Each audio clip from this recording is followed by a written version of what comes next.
Hi guys, very good evening to all of you. So ivattu we will finish off grammar portion, complete grammar portion na ivattu mugsana. So whatever was remaining swalpa kelu practice questions enide and speech narration alli kelu questions conversion iddaga imperative sentence irbodu, requesting irbodu, questioning irbodu, ee tara sentences direct ಮತ್ತೆ indirect ಅಲ್ಲಿ ಬಂದಾಗ ಯಾವ ತರ convert ಮಾಡಬೇಕು ಅಂತ ಇವತ್ತಿನ session ಅಲ್ಲಿ ನೋಡೋಣ. ಅಷ್ಟೇ ಅಲ್ಲ, ಸ್ವಲ್ಪ ಆಕ್ಟಿವ್ ಮತ್ತೆ ಪಾಸಿವ್ ವಾಯ್ಸ್ ಬೇಸ್ಡ್ ಮೇಲೆ some of you had messaged me stating ಸ್ವಲ್ಪ ಎಕ್ಸಾಮ್ ಲೆವೆಲ್ ಕ್ವೆಶ್ಚನ್ಸ್ ಈ ತರ ಮಾಡಿಸಿ ಅಂತ. ಸೊ ಅದು ಕೂಡ 5 types of questions have brought it to you. So ಆ ಒಂದು ಸೆಗ್ಮೆಂಟ್ ನಾವೇನು ಇನ್ಕಂಪ್ಲೀಟ್ ಇಟ್ಟಿದ್ವಿ ಅದನ್ನ ಕೂಡ ಇವತ್ತಿನ ಸೆಷನ್ ಅಲ್ಲಿ ಕಂಪ್ಲೀಟ್ ಮಾಡೋಣ. So even before talking about that, ನಿಮ್ಗೆಲ್ಲರಿಗೂ ಒಂದು ಗುಡ್ ನ್ಯೂಸ್ ಏನಂತಂದ್ರೆ ವಿ ಆರ್ ಎಕ್ಸ್ಪ್ಯಾಂಡಿಂಗ್. ಬೇಸಿಕಲಿ ಎಲ್ಲೆಲ್ಲಿ ಎಕ್ಸ್ಪ್ಯಾಂಡ್ ಮಾಡ್ತಿದ್ದೀವಿ ಅಂತಿದ್ದೀರಾ, ಬೆಂಗಳೂರಲ್ಲಿ ವಿಜಯನಗರಲ್ಲಿ ಬ್ರಾಂಚ್ ಇದೆ. ತುಂಬಾ ಜನಕ್ಕೆ ನಿಮಗೆ ಗೊತ್ತಿರುತ್ತೆ. ವಿಜಯನಗರ ಬಿಟ್ಟು ಬೆಂಗಳೂರಲ್ಲಿ ಮರತ್ಹಳ್ಳಿ ಮತ್ತೆ JP ನಗರಲ್ಲಿ ಕೂಡ ಇವಾಗ ನಮ್ಮ ವರಾಂಡಾ ರೇಸ್ ಬರ್ತಾ ಇದೆ. ಅಷ್ಟೇ ಅಲ್ಲ, ಧಾರವಾಡ ಮತ್ತೆ ಮಂಗಳೂರಲ್ಲಿ ಕೂಡ ಇವಾಗ ಬ್ರಾಂಚಸ್ ನಾವು ಓಪನ್ ಮಾಡ್ತಾ ಇದ್ದೀವಿ.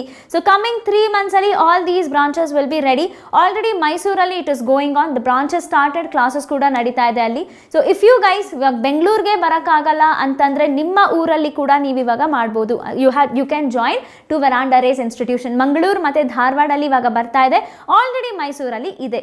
ಆ್ಯಂಡ್ ಬೆಂಗಳೂರಲ್ಲಿ ವಿಜಯನಗರ ತುಂಬ ದೂರ ಅನಿಸ್ತಿದ್ರೆ ಮಾರತ್ಹಳ್ಳಿ ಮತ್ತು JP ನಗರಲ್ಲಿ ಕೂಡ 2 ಹೊಸ ಲೊಕೇಶನ್ಸಲ್ಲಿ ನಮ್ಮ ವರಾಂಡಾ ರೇಸ್ ಓಪನ್ ಆಗ್ತಿದೆ. Okay fine, we will start with practice question. So ಇವತ್ತು ಅದಕ್ಕೆ ನಾನು ಸ್ಪೀಚಸ್ ಮತ್ತು ವಾಯ್ಸಸ್ 2 ಬೇಸ್ಡ್ ಮೇಲೂ ಪ್ರಾಕ್ಟೀಸ್ ಕ್ವೆಶ್ಚನ್ಸ್ ತಂದಿರೋದ್ರಿಂದ I have not given any heading. So ಇವತ್ತು ಗ್ರಾಮರ್ನ ಮುಗಿಸೋಣ. Later on practice sessions will go on, error spotting, para jumbles, that and all will go on. Okay, so ನಾವ್ let us continue. So firstly okay ಇದನ್ನು convert ಮಾಡೋಣ. One basic question ತಂದಿದ್ದೀನಿ ನಾನು, basic conversion. Because ಯಾಕೆ ಬೇಕು ನನಗೆ basic ಅಂತಂದರೆ, ನೆನ್ನೆದು ನೀವೇನಾದರೂ ಮರ್ತೋಗಿದ್ರೆ today I want to remind you. So that is why. Okay, so first this is direct ಮತ್ತು ಇಂಡೈರೆಕ್ಟ್ ಸ್ಪೀಚಲ್ಲಿ. ಇದು ಡೈರೆಕ್ಟ್ ಸ್ಪೀಚಲ್ಲಿದೆ ಬಿಕಾಸ್ ಶಿ ಸೆಡ್ ಅನ್ನೋದಿದೆ, ರಿಪೋರ್ಟಿಂಗ್ ವರ್ಬ್ ಪಾಸ್ಟ್ ಟೆನ್ಸ್ ಇದೆ. ಸೊ ಪಾಸ್ಟ್ ಟೆನ್ಸ್ ಇದೆ ಅಂದಾಗ ಟೆನ್ಸ್ನ ನಾವಿಲ್ಲಿ ಬದಲಾಯಿಸಬೇಕು, ಕರೆಕ್ಟ್? ಸೊ ಆಲ್ವೇಸ್ ಡೈರೆಕ್ಟ್ ಮತ್ತು ಇಂಡೈರೆಕ್ಟ್ ಸ್ಪೀಚಲ್ಲಿ ಏನಾಗುತ್ತೆ, whenever a reporting verb is in past tense ಅಲ್ಲಿ ಇದ್ದಾಗ ನಾವೇನು ಮಾಡ್ತೀವಿ, ಪ್ರೊನೌನ್ ಅಂತೂ ಬದಲಾಯಿಸ್ತೀವಿ. Even if it is not in past tense, pronoun ಜೊತೆ ನಾವಿಲ್ಲಿ ಟೆನ್ಸ್ ಕೂಡ ಬದಲಾಯಿಸ್ತೀವಿ. So yesterday I have given you a chart, ಮತ್ತು ಹಿಯರ್ ದೇರ್ ಅಡ್ವರ್ಬ್ಸ್ನ ಕೂಡ ನಾವು ಹೆಂಗೆ ಬದಲಾಯಿಸ್ತೀವಿ ಅಂತ ಕೂಡ ನೋಡಿದ್ದೀವಿ. I hope you guys are ನೀವು ಅದನ್ನು ನೆನಪಲ್ಲಿ ಇಟ್ಕೊಂಡಿದ್ದೀರಾ ಅಂದ್ಕೊಂಡಿದ್ದೀನಿ. ಅಟ್ಲೀಸ್ಟ್ ನಿಮ್ಮ ಬುಕ್ಕಲ್ಲಿ ನೀವು ಬರೀಬೇಕು. You must know all these things because instantly you should be in a position to answer. Okay, so ನಾವು how do we convert? Now she said that. So active ಮತ್ತು passive voice ಅಲ್ಲಿ criss cross ಮಾಡ್ತೀವಿ, ಇಲ್ಲಿ ಅದೇ ನಾವು ಬರಿತೀವಿ, right? So she said that ಪ್ರತಿ sentence ಹಿಂಗೆ ಶುರು ಮಾಡ್ತೀವಿ. ಓಕೆ, she is ಅನ್ನೋದೇನಿದೆ, she is ಅಪಾಸ್ಟ್ರಫಿ ಎಸ್ ಇದ್ರೆ she is. now she is ಅಂತ ಇದೆಯಾ, correct? So this is a pronoun. remember this son rule, son 1 2 and 3. First person will be changed according to the subject, second person will be changed according to the object, third person will have no change, right? So illi she annodu, it is third person, so that is why you should not change here. There should be no change here. She said that, she anta ide, correct? she is coming ಅಂತ ಇರೋದು, that is present continuous tense ಅಲ್ಲಿ ಇದೆ. present continuous tense ಅಲ್ಲಿ now we have to change the speech, ಯಾಕಂದ್ರೆ direct ಮತ್ತೆ indirect speech ಅಲ್ಲಿ the rule we have studied. so she is coming, present continuous ಇರೋದನ್ನ ನಾವೇನು ಮಾಡ್ತೀವಿ, past continuous ಆಗಿ ಮಾಡ್ತೀವಿ. she was coming, right? she was coming this week ಅಂತ ಇದೆ. ಇಲ್ಲಿ ಈ ವಾರ ಅಥವಾ ಈ ವಸ್ತು ಅಂತ ಹೇಳೋದಕ್ಕೆ ನಾವು ಇಂಡೈರೆಕ್ಟ್ ಅಲ್ಲಿ ಏನು ಹೇಳ್ತೀವಿ, ಆ ವಸ್ತು, ಆ ವಾರ. ತಿಳಿತಿದ್ಯಾ? ಸೊ ದಿಸ್ ಅನ್ನೋದನ್ನ we use it as that week. Clear? Any doubt in this? She said that she was coming that week. So this will be the answer. This ಅಥವಾ ದೀಸ್ ಅನ್ನೋದು always, why I brought this ಅಂತಂದ್ರೆ this ಅಥವಾ these, even if there is these, ಇದು ಎರಡು ನಾವು indirect ಸ್ಪೀಚಲ್ಲಿ ಹೆಂಗೆ convert ಮಾಡ್ತೀವಿ, that ಅಂತ ಕನ್ವರ್ಟ್ ಮಾಡ್ತೀವಿ. ಕ್ಲಿಯರ್? ದ್ಯಾಟ್ ಅಂತ ಕನ್ವರ್ಟ್ ಮಾಡ್ತೀವಿ. So then what about this? He said I bought this pearl or these pearls from my mother. ಹಾಗಿದ್ರೆ ಇದರ ಕನ್ವರ್ಷನ್ ಏನಾಗುತ್ತೆ? ಸೇಮ್ ಏನಾಗುತ್ತೆ? He said. ಸೊ ಇಲ್ಲಿ ರಿಪೋರ್ಟಿಂಗ್ ವರ್ಬ್ ಇಲ್ಲಿ ಪಾಸ್ಟ್ ಟೆನ್ಸ್ ಅಲ್ಲಿದೆ, ಪಾಸ್ಟ್ ಟೆನ್ಸ್ ಅಲ್ಲಿದೆ ಅಂತ ಅಂದಾಗ we have to change even the tense along with the pronoun. So ಇಲ್ಲಿ ಪ್ರೊನೌನ್ ಐ ಅನ್ನೋದು ಸನ್, ಅದು ಫಸ್ಟ್ ಪರ್ಸನ್ ಇದ್ರೆ we have to change according to the subject. So what is the subject here? he said that he said that. Okay, write that.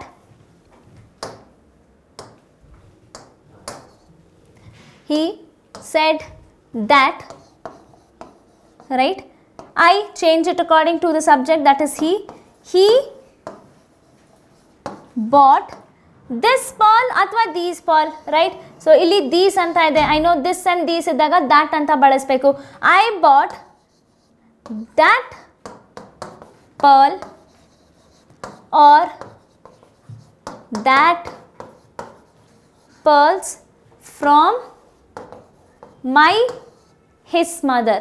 Okay, from his mother, right? ಸರಿ ಇದೆಯಾ ಈ sentence? Is this sentence correct? Actually ನೋಡ್ಕೊಳ್ಳಿ ಒಂದ್ಸತಿ, sentence ಸರಿ ಇದೆಯಾ, ಏನಾದರೂ error ಇದೆಯಾ ಈ ಸೆಂಟೆನ್ಸಲ್ಲಿ? What have I told? He said that, he ಅನ್ನೋದು ಐನ ಚೇಂಜ್ ಮಾಡಿದ್ದೀನಿ according to the subject. But this pearl or these pearl, this ಅಥವಾ ದೀಸ್ ಇದ್ದಾಗ we have to change it to that. Okay, from my mother ಅಂತ ಅವನು ಹೇಳಿದ್ದಾನೆ. So my mother ಅನ್ನೋದು we have to change it according to the subject here, his mother. Clear? Fine. So he said that he bought his that pearl or pearls from his mother. Is it correct? The sentence is wrong. Tappu. Yelli tappide? Definitely it is evident. Tappu illirodu. It is not that pearl athwa pearls. Yake? Why not? Because you see guys, illi this athwa this these anta ಏನು ಹೇಳ್ತಾ ಇದ್ದೀವಿ, here we are not using it as any adjective. ಇಲ್ಲಿ ಪ್ರೋನೌನ್ ಥರ ನಾವು ಬಳಸ್ತಾ ಇದ್ದೀವಿ. ಈ ವಾರ ಪ್ರೋನೌನ್ ಥರ ಬಳಸುವಾಗ ದಿಸ್ ಅಥವಾ ದೀಸಿನ you replace it as that. But here I am using this and these as adjectives. ಇದನ್ನ ನಾನು ಅಡ್ಜೆಕ್ಟಿವ್ಸ್ ಆಗಿ ಬಳಸ್ತಾ ಇದ್ದೀನಿ. ಅಡ್ಜೆಕ್ಟಿವ್ಸ್ ಅಂತ ನೀವು ಹೆಂಗೆ ಹೇಳ್ಬೋದು? ಇಲ್ಲಿ ಪರ್ಲ್ಸ್ ಇದೆಯಲ್ಲ, pearl which is a noun, correct? ನೌನ್ಗಿಂತ ಇದು ಇಟ್ ಇಸ್ ಏನು complementing noun. Pearls again it is complementing noun. ಅಥವಾ ದಿಸ್ ಅಥವಾ ದೀಸ್ ಆದ ನಂತರ ಒಂದು ನೌನ್ ಬರ್ತಾ ಇದೆ. So it is acting as adjective. So adjective ಮಾಡುವಾಗ ಪ್ರೊನೌನ್ ಮತ್ತು ಅಡ್ಜೆಕ್ಟಿವ್ ಮಧ್ಯೆ ನಾವು ಡಿಫ್ರೆನ್ಸ್ನ ಕಲ್ತ್ಕೊಂಡಿದ್ದೀವಿ. I have written it in a chart. Please go and refer to that video again. Adjectives ಮಾಡುವಾಗ it was a long time. So June ಮಂತಲ್ಲಿ ಏನೋ ಮಾಡಿದ್ದೀವಿ. Okay, so you can refer to these things. So ಈ ಥರ ಇದ್ದಾಗ whenever this ಅಥವಾ these ಅನ್ನೋದು ಅಡ್ಜೆಕ್ಟಿವ್ಸ್ನ ಸ್ಥಾನದಲ್ಲಿ ಇದ್ದಾಗ you should not use that. Instead you should use the ಅಂತ ಬಳಸಬೇಕು. So here what will be the right answer? He said that he bought the pearl or the pearls. Okay, always remember, ಯಾವಾಗ ನಾವು the ಅಂತ replace ಮಾಡ್ತೀವಿ? When this and these are used as adjectives. Adjectives ಆಗಿ ನಾವು ಬಳಸುವಾಗ we use that ಅನ್ನೋದು ಯಾವಾಗ ಬಳಸ್ತೀವಿ? ನಾರ್ಮಲ್ ಪ್ರೋನೌನ್ ಥರ ಇದನ್ನ ಬಳಸಿರ್ತೀವಿ. ದಿಸ್ ಅಥವಾ ದೀಸ್ ಅನ್ನೋದನ್ನ ನಾವು ಪ್ರೋನೌನ್ ಥರ ಬಳಸಿದಾಗ we use that. Clear? But whenever this and these are used as adjective, we do not use that. Instead, we use the. The will be the right answer here. Clear? He said that he bought the pearls or the pearls from his mother. So this will be the right sentence. Is it clear to all of you? ಅರ್ಥ ಆಗ್ತಿದೆಯಾ ಎಲ್ಲರಿಗೂ? ಯಾಕೆ ನಾವು the ಬಳಸಬೇಕಿಲ್ಲಿ, not that ಅಂತ? Adjective ಮತ್ತು pronoun ಮಧ್ಯೆ first differentiate ಮಾಡಬೇಕು. So differentiate ಮಾಡಿದ ನಂತರ ಪ್ರೊನೌನ್ಸ್ ಇದ್ದರೆ ದ್ಯಾಟ್ ಅಂತ ಬಳಸಿ, ದಿಸ್ ಅಥವಾ ದೀಸ್ ಅನ್ನೋದು ಅಡ್ಜೆಕ್ಟಿವ್ಸ್ ಆಗಿ ನಾವು ಬಳಸಿದ್ದಾಗ ಆವಾಗ ದ ಅಂತ ಇಂಡೈರೆಕ್ಟ್ ಸ್ಪೀಚಲ್ಲಿ ಬಳಸಿ. Clear? Keep this in your mind.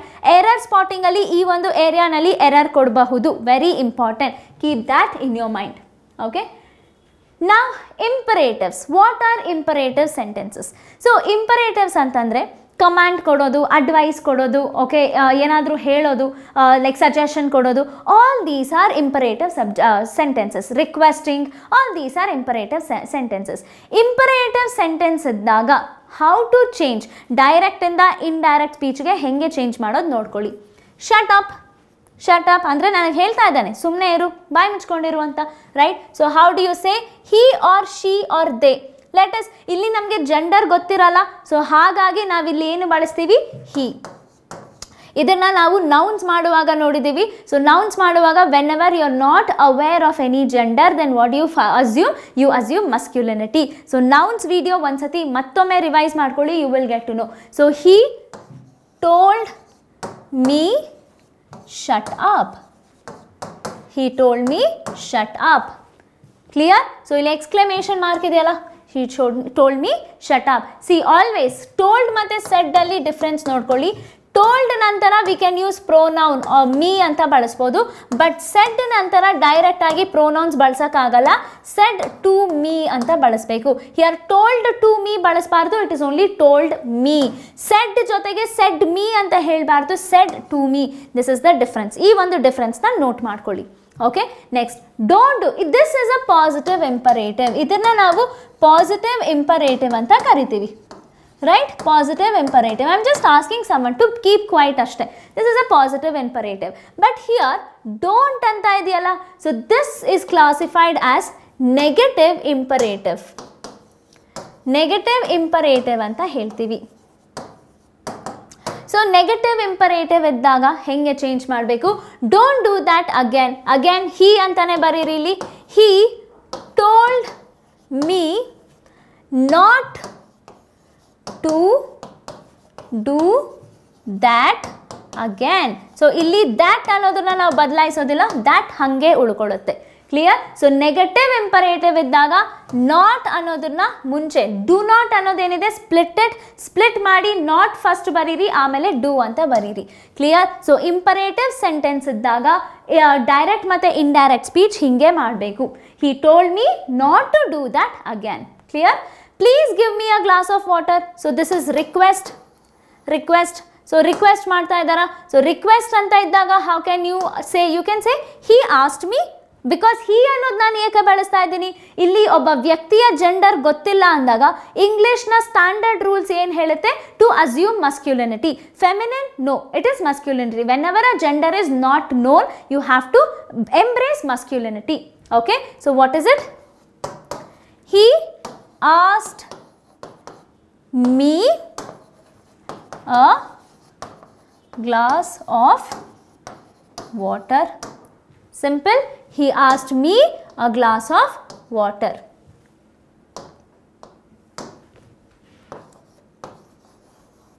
He asked me a glass of water. So request ಮಾಡುವಾಗ this is how you have to do. So all these are imperatives. So positive imperative ಅಲ್ಲಿ don't ಎಲ್ಲೂ ಹಾಕಲ್ಲ ನಾವು. He told me shut up. Simple. Next, if negative imperative ಅಲ್ಲಿ not negative ಇರುತ್ತೆ. So do not do that again ಅಂತ ಹೇಳ್ತಾ ಇದ್ದಾರೆ ಇಲ್ಲಿ. He told me not to do that again. So split that, do not do that again. Next, please give me a glass of water. ಹೀಗೆ ಅಂದರೆ ಯಾರೋ ಒಬ್ರು ಕೇಳ್ತಿದ್ದಾರೆ, ನನ್ನ ಕೇಳಿದ್ರು ನೀರು ಕೊಡೋದಕ್ಕೆ, ನನಗೆ ನೀರು ಕೊಡೋದಕ್ಕೆ ಕೇಳಿದ್ರು. So he asked me a glass of water. Okay, otherwise you can also say he, because ಇಲ್ಲಿ ಗಿವ್ ಅನ್ನೋದೇನಿದೆ ಪ್ರೆಸೆಂಟ್ ಟೆನ್ಸಲ್ಲಿದೆ. ಸೊ ಪ್ರೆಸೆಂಟ್ ಸಿಂಪಲ್ ಇರೋದು ಪಾಸ್ಟ್ ಸಿಂಪಲ್ಗೆ ಕನ್ವರ್ಟ್ ಮಾಡಬೇಕು. So yes, it is converted. Okay, so that is how you have to take that. So negatively we are not changing the tense. Keep that in your mind. Negatively we do not change the tense. Negative ಅಥವಾ plural ಇದ್ದಾಗ we generally do not change the tense. Is it clear to all of you? Simple. Any doubts? Kindly let me know through the comments. ನೀವು comments normal comment ಆದರೂ ಮಾಡಿ ಅಥವಾ live ಅಲ್ಲಾದರೂ, liveಗಿಂತ normal comment ಆದರೂ ಮಾಡಿ, it is okay. But let me know through the comments if you have any doubts. Next, interrogative. Interrogative ಅಂತಂದ್ರೇನು? ಪ್ರಶ್ನೆ ಮಾಡೋದು ಅಲ್ವಾ? So he said, where is she going? Okay, so interrogative first rule direct ಇಂದ indirect ಗೆ convert ಮಾಡಬೇಕಂದ್ರೆ interrogative ಅಲ್ಲಿ question mark ಏನಿರುತ್ತೆ direct sentence ಅಲ್ಲಿ, ಇಂಡೈರೆಕ್ಟ್ ಗೆ ಕನ್ವರ್ಟ್ ಮಾಡಿದಾಗ you have to remove the question mark. How will you remove? He said that. He said that. Is it correct? No, it's not correct. ಸ್ಟಾರ್ಟಿಂಗೇ wrong ಆಗಿದೆ. ಯಾಕೆ? Because here it is imperative ಅಲ್ವಾ? Question ಮಾಡ್ತಾ ಇದ್ದಾರೆ, ಯಾರೋ ನಿಮಗೆ question ಮಾಡ್ತಿದ್ದಾರೆ ಅಂದರೆ ನೀವೇನಂತ ಹೇಳ್ತಿದ್ದೀರಾ? ಅವ್ರು ನನಗೆ ಕೇಳಿದ್ರು ಅಂತ ಹೇಳ್ತೀರಾ. ಕರೆಕ್ಟ್? ಸೊ ಅವ್ರು ನನಗೆ ಕೇಳಿದ್ರು ಅನ್ನೋದನ್ನ ಹೆಂಗೆ ಹೇಳ್ತೀರಾ? He asked. Simple. He asked where. Write it as it is, because any questioning word which is starting with W, where, what, how, any questioning word must be written as it is. Clear? That we will study. He asked where. Illi she is going anta idya. Is going, is, am, are, ing form, v form of ing ಯಾವುದರಲ್ಲಿ ಬರುತ್ತೆ? present simple, present continuous ಅಲ್ಲಿ ಬರುತ್ತೆ. Present continuous must be changed to past continuous. Simple equal ಟೆನ್ಸ್ಗೆ ನಾವು convert ಮಾಡಬೇಕಿಲ್ಲಿ. So ಇಲ್ಲಿ is going ಅನ್ನೋ ಬದಲಾಗಿ ವಾಸ್ ಗೋಯಿಂಗ್ ಅಂತ ಹೇಳಬೇಕು. He asked where she was going. Full stop ಹಾಕಬೇಕು. ಡೈರೆಕ್ಟ್ ಸೆಂಟೆನ್ಸಲ್ಲಿ ಕ್ವೆಶ್ಚನ್ ಮಾರ್ಕ್ ಇದ್ದಾಗ ಇಂಡೈರೆಕ್ಟ್ ಸೆಂಟೆನ್ಸಲ್ಲಿ ಕ್ವೆಶ್ಚನ್ ಮಾರ್ಕ್ ಹಾಕಬಾರ್ದು. ಯಾಕಂದರೆ ನಾನು ಇಲ್ಲಿ ಏನು ಹೇಳ್ತಾ ಇದ್ದೀನಿ, ಒಬ್ಬರು ಇನ್ನೊಬ್ರಿಗೆ ಕೇಳಿರ್ತಾರೆ ಎಲ್ಲಿ ಹೋಗ್ತಿದ್ಯಾ, ಅದು ಪ್ರಶ್ನೆ ಮಾಡೋದಲ್ವಾ. ನಾನು ಮೂರನೇ ವ್ಯಕ್ತಿಯಾಗಿ ಇನ್ನೊಬ್ರಿಗೆ ಹೇಳುವಾಗ ನಾನು ಹೇಳ್ತಿದ್ದೀನಿ, ಅವ್ರೇನು ಕೇಳಿದ್ರು, ಅವರು ಆ ಹುಡುಗಿನ ಕೇಳಿದ್ರು ಎಲ್ಲಿ ಹೋಗ್ತಿದ್ಯಾ ಅಂತ. ಅದು ಪ್ರಶ್ನೆ ಮಾಡೋದಲ್ಲ, ನಾನು ಹೇಳ್ತಾ ಇರೋದು, ವಿವರಿಸ್ತಿರೋದಲ್ವಾ. So it is like a sentence. Here I am not saying or asking a question. So that is why whenever there is a question mark in the direct sentence, direct ಸ್ಪೀಚಲ್ಲಿ, indirect ಸ್ಪೀಚಲ್ಲಿ you should not use question mark. Because indirect speech ನರೇಷನಲ್ಲಿ ಅವ್ರು ಏನು ಕೇಳಿದ್ರು ಅಂತ ಹೇಳ್ತಾ ಇದ್ದೀರಾ, ನೀವು ಪ್ರಶ್ನೆ ಕೇಳ್ತಾ ಇಲ್ಲ, ಏನು ಪ್ರಶ್ನೆ ಕೇಳಿದ್ರು ಅಂತ ನೀವು ಹೇಳ್ತಾ ಇದ್ದೀರಾ. That is the difference. I hope you are getting to know the difference. Okay, next he questioning ಇದ್ರೆ right asked, straight away asked. He asked Mary, he asked Mary. Okay, is the next train, when is the next train ಅಂತ ಹೇಳ್ತಾ ಇದ್ದಾರೆ. So here when is the next train. Okay, so Mary, when the next train was. is ಅನ್ನೋದನ್ನ was ಆಗಿ convert ಮಾಡಬೇಕು. Clear. So ಯಾಕಂದ್ರೆ tense, because said is there ಅಂತಂದ್ರೆ tense also must be changed. Clear? He asked Mary when the next train was. Clear? Any doubt in this? So illi yake antandre here the rule of pronoun applies here. Okay, so that is why illi helping verb na last ali hakidivi. Any doubts in this? He said athwa he asked Mary when the next train was. So interrogatives always ಯಾವಾಗ W, what, where, how ಈ ಥರ questioning mark ಕೇಳುತ್ತೋ then you have to always retain it as it is. ಇದನ್ನು ನೀವೆಲ್ಲೂ ಬದಲಾಯಿಸಬಾರ್ದು. always retain it as it is. So interrogative ಅಂತ ಬಂದಾಗ make sure that you are asking a question. Clear guys? Any doubt in this? ಇದರಲ್ಲಿ ಏನಾದರೂ doubt ಇದೆಯಾ? Kindly let me know. Okay, see now it comes.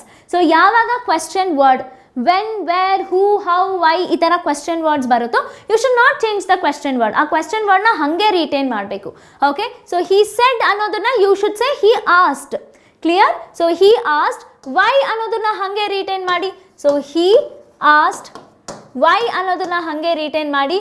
Y don't you put on a break. So why don't ಅನ್ನೋದು ನಾವು ಎಲ್ಲಿ ಬಳಸ್ತೀವಿ, but you have to change the tense. ನೆನ್ಪಿಟ್ಕೊಳ್ಳಿ, tense ಬದಲಾಯಿಸಬೇಕು. Don't ಅನ್ನೋದನ್ನ we write it as do not. Right? Do not. Do ಅಥವಾ does ಅನ್ನೋದು ನಾವೆಲ್ಲಿ ಬಳಸ್ತೀವಿ, ಸಿಂಪಲ್ ಪ್ರೆಸೆಂಟಲ್ಲಿ ಬಳಸ್ತೀವಿ. ಸಿಂಪಲ್ ಪ್ರೆಸೆಂಟ್ ಟೆನ್ಸಲ್ಲಿ ಬಳಸ್ತೀವಿ. ಸೊ ಸಿಂಪಲ್ ಪ್ರೆಸೆಂಟ್ ಟೆನ್ಸ್ ಇರೋದು ಯಾವಾಗ ಇಲ್ಲಿ ಹೆಲ್ಪಿಂಗ್ ವರ್ಬ್ ಅಥವಾ ರಿಪೋರ್ಟಿಂಗ್ ವರ್ಬ್ ಪಾಸ್ಟ್ ಟೆನ್ಸಲ್ಲಿ ಇರುತ್ತೋ then you have to change it to past simple. Right? So past simple ಅಲ್ಲಿ ನಾವು ಯೂಸ್ ಮಾಡುವಂಥ ಆಕ್ಸಿಲರಿ ವರ್ಬ್ ಯಾವುದು? It is did. So how do you have to change? You have to change it to did. So he asked why didn't. Why didn't you ಅನ್ನೋದೇನಿದೆ, that is second person. Second person will change according to the object. That is why didn't he or she. Right? I don't know who is that. ಈ you ಅನ್ನೋದು I don't know who is that alva, whether it can be male or a female, I don't know, but safer side it is better we choose he according to the grammar which says that. E grammar alli it says that whenever you are not aware of the gender, always choose masculinity. So he will be more appropriate. Options alli he athwa she eradu iddaga both can be correct, but bari he anta idre choose that will be appropriate. He or she put on a break. So illi question mark haakbardu, put a full stop. Okay, he asked, sorry it is asked, asked him or her, it can be bracket, so adu kelilla andru nadiyutte, that can be okay. He asked why he or she hadn't put the break. So it's not hadn't, it is didn't put the break. Okay, don't ಅನ್ನೋದು ನಾವೆಲ್ಲಿ ಬಳಸ್ತೀವಿ, simple present ಅಲ್ಲಿ ಬಳಸ್ತೀವಿ. So didn't ಅನ್ನೋದು past simple ಅಲ್ಲಿ ಬಳಸ್ತೀವಿ. It's not hadn't, it is didn't. Didn't put on a break. Did not put on a break. Clear guys? ಅರ್ಥ ಆಗ್ತಿದೆಯಾ? ಹಿಮ್ ಅಥವಾ her you can use or not also, it is okay, it is understood. ಅದನ್ನು ಹಾಕಿ ಇಲ್ಲಾಂದರೆ ಬಿಡಿ. So him ಅಂತ ಆದರೆ you have to use he, her ಅಂತ ಇದ್ದರೆ you have to use she interchangeably. Clear? Any doubts in this? Next, moving on to the next one. He said, what do you want? Now, she said, she asked, right? Not said, it is asked, right? She asked, again him or her ಅನ್ನೋದು ಹಾಕಿ ಇಲ್ಲಾಂದ್ರೆ ಬಿಡಿ. She asked, what ಅನ್ನೋದು write it as it is. What do ಅನ್ನೋದಿದೆ. Do ಅನ್ನೋದು where do we use? Simple present ಅಲ್ಲಿ ಬಳಸ್ತೀವಿ. Simple present must be changed to past simple. So, past simple ಅಲ್ಲಿ ಬಳಸೋದು did. What did you ಅನ್ನೋದೇನಿದೆ, change it according to the object. He or she. He or she. Want ಅನ್ನೋದು wanted. Change it to wanted. Put a full stop. Clear? So, he asked, okay, him or her you want, you can use. Otherwise also it is understood. What he or she wanted. Clear guys? ಅರ್ಥ ಆಗ್ತಿದೆಯಾ? ಏನಾದರೂ doubts ಇದೆಯಾ ಇದರಲ್ಲಿ? I hope this is simple. Questioning is pretty simple. It's not very difficult. So, comments ಅಲ್ಲಿ if you have any doubts, please let me know through the comments. Okay? Next one. So, ಇದರಲ್ಲಿ look at these examples. Is anyone there ಅಂತ ಕೇಳ್ತಿದ್ದಾರೆ. ಇದರಲ್ಲಿ ಯಾವುದೇ ಥರದ ಒಂದು questioning verb what, where, who ಆ ಥರ ಏನೂ ಇಲ್ಲ. It is starting with an auxiliary verb. Auxiliary ವರ್ಬಿಂದ ಶುರುವಾಗ್ತಾ ಇದೆ, ರೈಟ್? ಸೊ ಈ ಥರ ಆಕ್ಸಿಲರಿ ವರ್ಬಿಂದ ಶುರುವಾದಾಗ you have to use if or whether. Questioning word ಇಂದ ಶುರುವಾದಾಗ like whatever the previous examples we saw, ಆ ಥರ ಕ್ವೆಶ್ಚನಿಂಗ್ ವರ್ಡ್ ಇಂದ ಶುರುವಾದಾಗ ಆ ಕ್ವೆಶ್ಚನಿಂಗ್ ವರ್ಡ್ನ ಹಾಗೆ ಉಳಿಸಿ. Okay, if at all there is no questioning word then you have to use is or or. If or whether ಅಂತಾನೆ ಬಳಸಬೇಕು. Clear? So what is it? He asked, write it as it is. That is he asked if or whether. If or whether anyone there. Okay, is ಅನ್ನೋದಿದೆಯಲ್ಲ ಅದನ್ನು ಕೂಡ change ಮಾಡಬೇಕಲ್ಲ. If or whether anyone. Is ಅನ್ನೋದು present tense ಅಲ್ಲಿದೆ, change it to past tense. Is will be change to was. And anyone is a pronoun. Indefinite pronoun ಜೊತೆ ನಾವು ಬಳಸೋದು ಯಾವಾಗಲೂ ಸಿಂಗ್ಯುಲರ್ ವರ್ಬೇ ಆಗಿರಬೇಕು. So all these things we have studied both in subject verb ಅಗ್ರಿಮೆಂಟಲ್ಲೂ ಓದಿದ್ದೀವಿ, ಪ್ರೊನೌನ್ಸಲ್ಲೂ ಓದಿದ್ದೀವಿ. So please go and check to those videos if you have not checked it. Okay, anyone was there. And illi question mark illa, full stop. Clear? Yes. He asked if or whether. ಯಾವ್ದಾದ್ರೂ use ಮಾಡ್ಬೋದು. If ಅಥವಾ if ಆದರೂ use ಮಾಡ್ಬೋದು, whether ಆದರೂ use ಮಾಡ್ಬೋದು. If or whether anyone was there. ಇನ್ನೂ ಹೆಚ್ಚು clarity ಬೇಕು, ಇಫ್ ಎಲ್ಲಿ ಬಳಸಬೇಕು, ವೆದರಲ್ಲಿ ಬಳಸಬೇಕು ಅಂತಂದರೆ I have made a detailed video on this. Especially conjunctions ಮಾಡುವಾಗ we have discussed a lot on this. So kindly go and watch those videos if you have not watched. ಆವಾಗ ನಿಮ್ಗೆ ಇನ್ನೂ ಹೆಚ್ಚು ಕ್ಲಾರಿಟಿ ಸಿಗುತ್ತೆ. ಇಫ್ ಅನ್ನೋದು ಎಲ್ಲಿ ಬಳಸಬೇಕು ಮತ್ತು ವೆದರ್ ಅನ್ನೋದು ಎಲ್ಲಿ ಬಳಸಬೇಕು, ಮತ್ತು ಇಫ್ ಎಲ್ಲಿ ಬಳಸಬಾರ್ದು, ವೆದರ್ ಎಲ್ಲಿ ಬಳಸಬಾರ್ದು. There you will get to know. Please go and check it out. So indirect, I hope this is clear to all of you. Enadru doubts idya? Doubts idre please let me know through the comments. Right? Okay. So now I have brought in these words. Okay, itara sentences, because it was asked itara sentences bandaga active passive voice ge henge convert madodu, henge kandidiyodu, please teach me. Okay, fine. So let us now convert it into active and passive voice. What is this active and passive voice? Let us see. Okay, see active. So illivargu direct ಮತ್ತೆ indirect speech ಅಲ್ಲಿ ನಾವು ಮಾಡಿದ್ವಿ. Direct ಮತ್ತೆ indirect speech ಅಲ್ಲಿ ಏನು pronouns ಕೂಡ change ಮಾಡಬೇಕು, tense ಕೂಡ ಚೇಂಜ್ ಮಾಡಬೇಕು, right?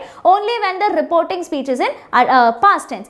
ಇಲ್ಲಿ pronouns ನಾವು ಚೇಂಜ್ ಮಾಡ್ತೀವಾ? ಡೆಫಿನೆಟ್ಲಿ pronouns ಗಿಂತ ನಾವು ಜಾಸ್ತಿ ಕ್ರಿಸ್ ಕ್ರಾಸ್ ಮೆಥಡ್ ಯೂಸ್ ಮಾಡ್ತೀವಿ. ವೇರ್ active ಮತ್ತೆ passive voice ಅಲ್ಲಿ subject, active voice ನ subject, passive voice ನ object ಆಗುತ್ತೆ, active voice ನ object, passive voice ನ subject ಆಗುತ್ತೆ, right? So that is what we will do. Now let us try to answer this. Why do you tell a lie? This is a active voice, correct? So why do you tell a lie anta helta idare. Okay, just a moment. Okay guys, okay fine. So ಇಲ್ಲಿ ಏನು ಹೇಳ್ತಾ ಇದ್ದಾರೆ? Why do you tell a lie ಅಂತ ಹೇಳ್ತಾ ಇದ್ದಾರೆ, correct? Fine. So ಇವಾಗ why ಅಂತ ಶುರು ಆದರೆ always with the questioning you have to write it as it is. Why?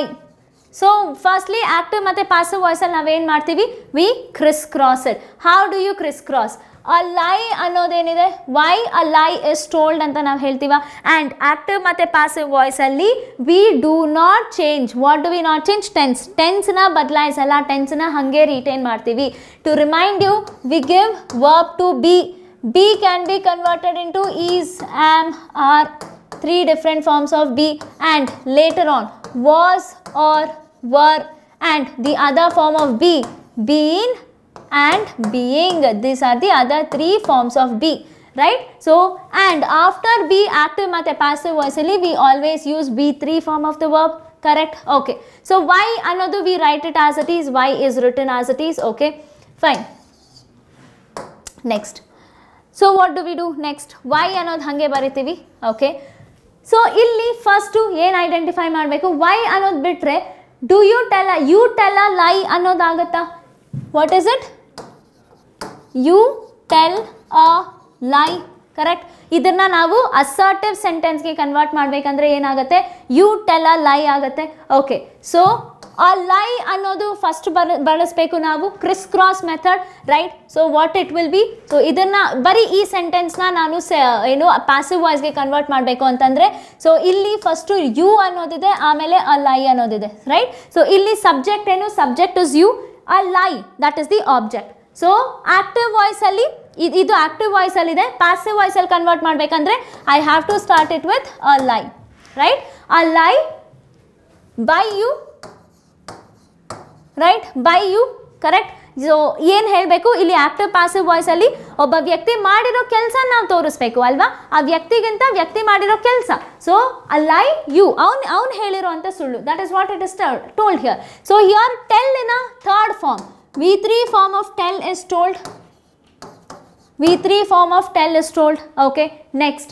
ಇವಾಗ ದಿಸ್ ಟೆಲ್ ಅನ್ನೋದೇನಿದೆ ಬೇಸ್ ಫಾರ್ಮ್ ಇದೆ, ವರ್ಬಿನ ಬೇಸ್ ಫಾರ್ಮಲ್ಲಿ ಇದೆ. It is in simple present tense. Simple present ಟೆನ್ಸ್ನ ನಾನು ಬಿಗೆ ಕೊಟ್ಟರೆ it will be change to is, am, are, correct? Is, am, ಆರ್ಗೆ ಬದಲಾಗುತ್ತೆ. Since a lie is singular, what is that we use? Is. Converted, ಇದನ್ನು ಕನ್ವರ್ಟ್ ಆಯಿತು. ಇವಾಗ ಈ ಒಂದು ಅಸರ್ಟಿವ್ ಸೆಂಟೆನ್ಸ್ನ ಪ್ಯಾಸಿವ್ ವಾಯ್ಸ್ಗೆ ನಾನು ಕನ್ವರ್ಟ್ ಮಾಡಿದ್ದೀನಿ, ಆಕ್ಟಿವಿಂದ ಪ್ಯಾಸಿವ್ಗೆ. ವೈ ಇಂದ ಶುರು ಆದರೆ retain Y. Why a lie is told by you. And here active ಮತ್ತು ಪ್ಯಾಸಿವ್ ವಾಯ್ಸಲ್ಲಿ, ಆಕ್ಟಿವ್ ವಾಯ್ಸಲ್ಲಿ ಕ್ವೆಶ್ಚನ್ ಇದ್ದರೆ ಪ್ಯಾಸಿವ್ ವಾಯ್ಸಲ್ಲಿ ಕೂಡ ಕ್ವೆಶ್ಚನ್ ಇರಬೇಕು. ಡೈರೆಕ್ಟ್ ಇಂಡೈರೆಕ್ಟ್ ಸ್ಪೀಚಲ್ಲಿ ಮಾತ್ರ. ಡೈರೆಕ್ಟ್ ಸ್ಪೀಚಲ್ಲಿ ಕ್ವೆಶ್ಚನ್ ಇದ್ದರೆ ಇಂಡೈರೆಕ್ಟಲ್ಲಿ ಕ್ವೆಶ್ಚನ್ ಇರಬಾರ್ದು. ಓಕೆ, ಸೊ ಅರ್ಥ ಮಾಡ್ಕೊಳ್ಳಿ, ಇದು ಎರಡು ಡಿಫ್ರೆನ್ಸ್. ಸೊ ಆಕ್ಟಿವ್ ಮತ್ತು ಪ್ಯಾಸಿವ್ ವಾಯ್ಸಲ್ಲಿ ನಾವೇನು ಮಾಡ್ತೀವಿ? ಆಕ್ಟಿವ್ ವಾಯ್ಸಲ್ಲಿ ವ್ಯಕ್ತಿನ ಹೈಲೈಟ್ ಮಾಡ್ತೀವಿ, ಪ್ಯಾಸಿವ್ ವಾಯ್ಸಲ್ಲಿ ವ್ಯಕ್ತಿ ಮಾಡಿರೋ ಕೆಲಸನ ಹೈಲೈಟ್ ಮಾಡ್ತೀವಿ. ಡೈರೆಕ್ಟ್ ಮತ್ತು ಇಂಡೈರೆಕ್ಟ್ ಸ್ಪೀಚು ಒಬ್ಬ ವ್ಯಕ್ತಿ ಹೆಂಗೆ ಮಾತಾಡ್ತಾನೋ ಯಾವ ರೀತಿ ಇನ್ನೊಬ್ಬ ವ್ಯಕ್ತಿಗೆ ನಾವು ಹೇಳ್ತೀವಿ, that is direct and indirect speech. Remember the difference. So ಇವಾಗ which one is the answer? Why a lie told by you, ಇದರಲ್ಲಿ it is not complete, so I cannot. Why is a lie be told anta ide, so that is also wrong. Why is a lie told by you? Okay, one more thing I forgot. So illi questioning idiyalla, questioning, okay, see even I forgot. Okay, questioning idiyalla, questioning iddaga interrogative sentence yavagu ನಾವು ಹೆಂಗೆ ಮಾಡಬೇಕು? interrogative, this is an interrogative sentence. interrogative sentence ಅಲ್ಲಿ ಯಾವ auxiliary verb, ಯಾವ helping verb ಇರುತ್ತೋ ಆ verb first ಬರಬೇಕು. So what is it? Is a lie told by you, right? This is how it should be. See, even I forgot, I'm sorry guys. So illi correct answer enagutte, why is a lie told by you always? This is the answer. So direct indirect speech ಸ್ವಲ್ಪ confuse ಆಯಿತು, I am very sorry.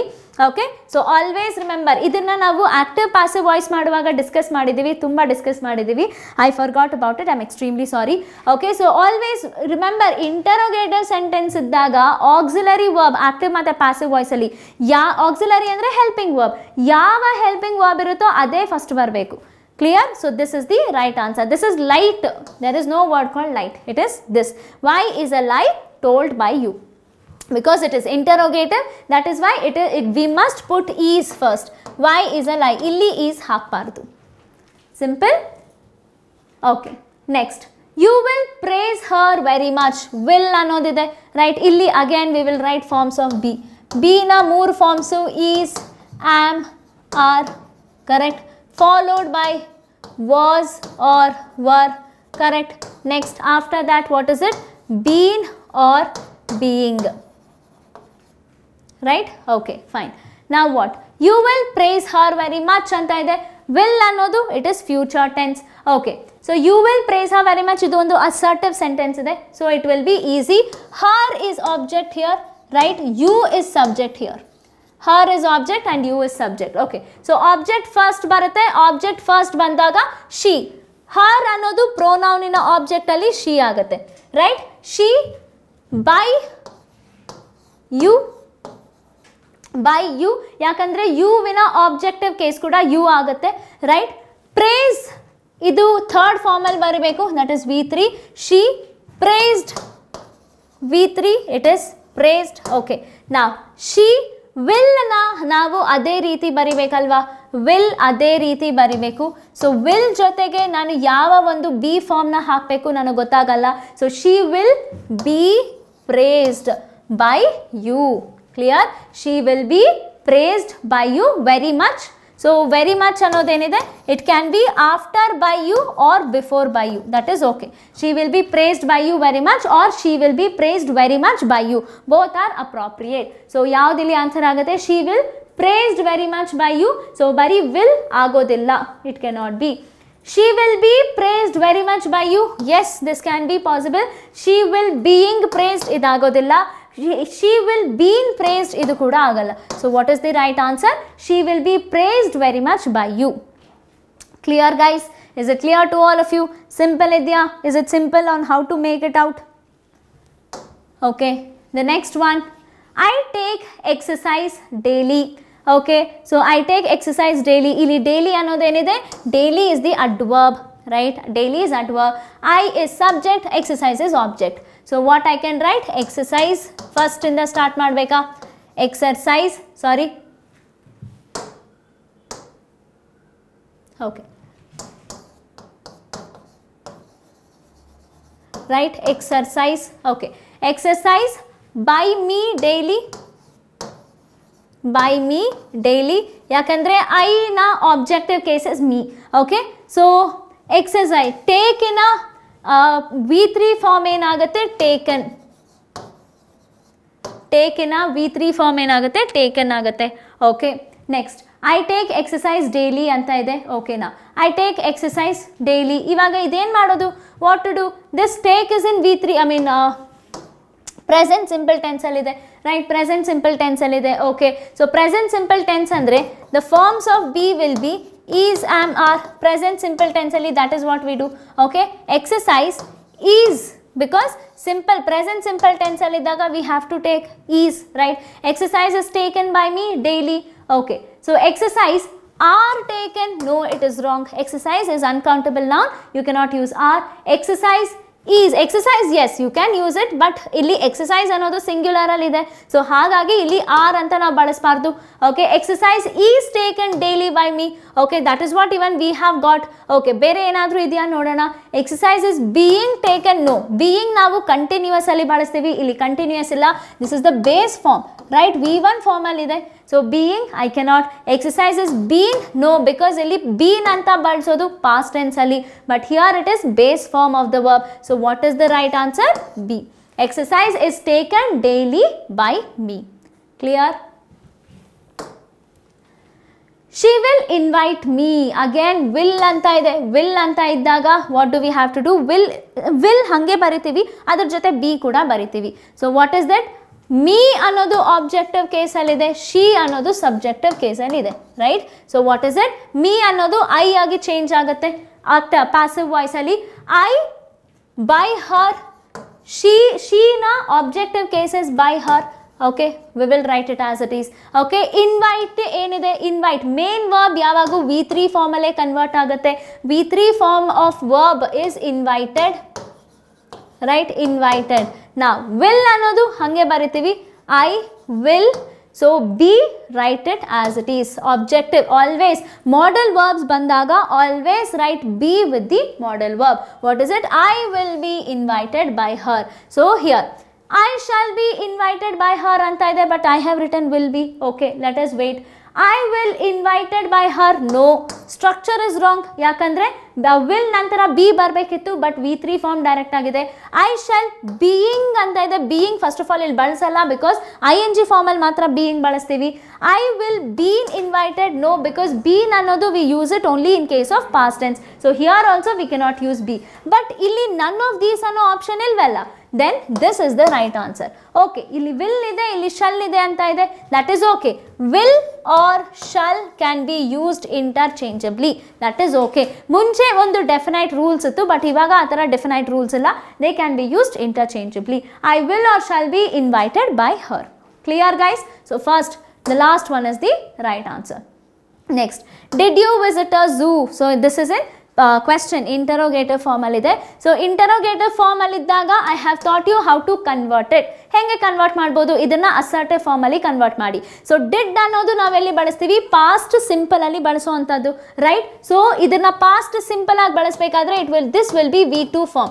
Main verb V2 form ಅಲ್ಲಿ ಇರುತ್ತೆ, right? So what is it? You visited the zoo. You visited a zoo, right? Now this is the assertive form. Assertive form ಇಂದ ಇವಾಗ ನಾನು convert ಮಾಡಬಹುದಾ, right? I can convert it into passive. How? You ಅನ್ನೋದು ಇಲ್ಲಿ ಹೋಗುತ್ತೆ, zoo ಅನ್ನೋದು first ಬರುತ್ತೆ. What is it? A zoo by me, because you is converted to me. Sorry, this will be you itself, by you. ಯಾಕಂದ್ರೆ objective form of you is you. Sorry, your objective form of you is you. It is not me, it is you. Objective form. Okay, by you ಅಂತ ಇದೆ, right? Okay, next, visited ಅನ್ನೋದು V3 form ಗೆ convert ಮಾಡಬೇಕು. visited ನ V3 form ಏನಾಗುತ್ತೆ, it is visited only. visited by you. Okay, now it is in past tense, V2 form past tense ಅಲ್ಲಿದೆ. ಈ past tense ನ ನಾನು be ಗೆ ಕೊಟ್ರೆ, what are the different forms? is, am, are, but this is used in present tense. Past tense ಅಲ್ಲಿ ನಾವೇನು ಬಳಸ್ತೀವಿ, was or were is used in past tense, correct? So here a zoo ಅನ್ನೋದೇನಿದೆ, it is singular. So here I have to use was. A zoo was visited by you. Now this is an interrogative form. Interrogative form ಅಲ್ಲಿ ಇದ್ದಾಗ ಒಂದು ತಪ್ಪೇನು ಮಾಡಿದ್ವಿ, we will rectify it. Interrogative form ಅಲ್ಲಿ ಇದ್ದಾಗ was ಅನ್ನೋದು, whatever is the auxiliary verb or the helping verb, that will come in the beginning. So how will I change it? Was a zoo visited by you. And here question mark, ಯಾಕಂದ್ರೆ active voice ಏನಿದೆ question mark ಅಲ್ಲಿದೆ, passive voice ಕೂಡ question mark ಅಲ್ಲಿ ಇರಬೇಕು. Let us check the answer. Was a zoo being visited? No, being ing form ಅಲ್ಲಿ ಮಾತ್ರ use ಮಾಡೋದು, so cancel it out. Was a zoo be visited? No, you don't use, because here did ಇದೆ, it is simple present. Was a zoo being visited by you? Okay, can we use this? Okay, let us see, let us evaluate. Okay, next, was a zoo visited by you? Okay, so which one is correct? Was a zoo visited by you or was a zoo being visited? So been ಅನ್ನೋದು ನಾವು ಯಾವಾಗ ಬಳಸ್ತೀವಿ ಅಂದ್ರೆ, already when V3 form is there, ಆವಾಗ ಅಷ್ಟೇ been ಬಳಸ್ತೀವಿ. But here we saw V2 form ಅಲ್ಲ, V2 form ಇದ್ದಾಗ you use was a zoo visited by you. Is it clear to all of you? So option right answer is was a zoo visited by you. Clear? And question mark ಇರೋದ್ರಿಂದ retain question mark as it is. Yes, so guys, here we'll wind up entire grammar portion. So entire English grammar idrali we have finished. So whatever comes up, it is all with respect to the practice session. Okay, so in hindina sessions ali neevu grammar nodilla andre, from noun to narration we have completed. So whatever comes up, it is all the next, it is all the practice session. So I hope this was beneficial for you. So I am here to remind you again. So 21st is the last date for you to apply for IBPS clerk. So I apply madilla antandre adashtu bega apply madi. Don't wait till the last date. 24th and 31st is also last date. MTS ಮತ್ತೆ CGL ge days are coming. For tumba hatra barta ide. Don't wait till the last date. And from here on, I hope these are the basics that will help you. So nouns in the narration vargu we have completed. So if at all you want to refer, you can refer to Veranda Race Karnataka YouTube channels. Yella subjects June inda naven online sessions ಮಾಡ್ತಾ ಇದ್ದೀವಿ, live sessions, ಅದರ access ನಿಮಗೆ ನಮ್ಮ YouTube channel ಅಲ್ಲಿ ಸಿಗುತ್ತೆ. And also to remind you again, you can go and check our website, because ಹೊಸ branches ಬರ್ತಾ ಇದೆ, as I told in the starting of the video. Marathahalli ಮತ್ತೆ JP ನಗರ್ ಅಲ್ಲಿ ಕೂಡ ಬರ್ತಾ ಇದೆ, and ಧಾರವಾಡ ಮತ್ತೆ ಮಂಗಳೂರಲ್ಲಿ ಕೂಡ ಓಪನ್ ಆಗ್ತಾ ಇದೆ. So if you are interested, you can contact our branch and you can get to know more details about it. Thank you all very much and have a nice day.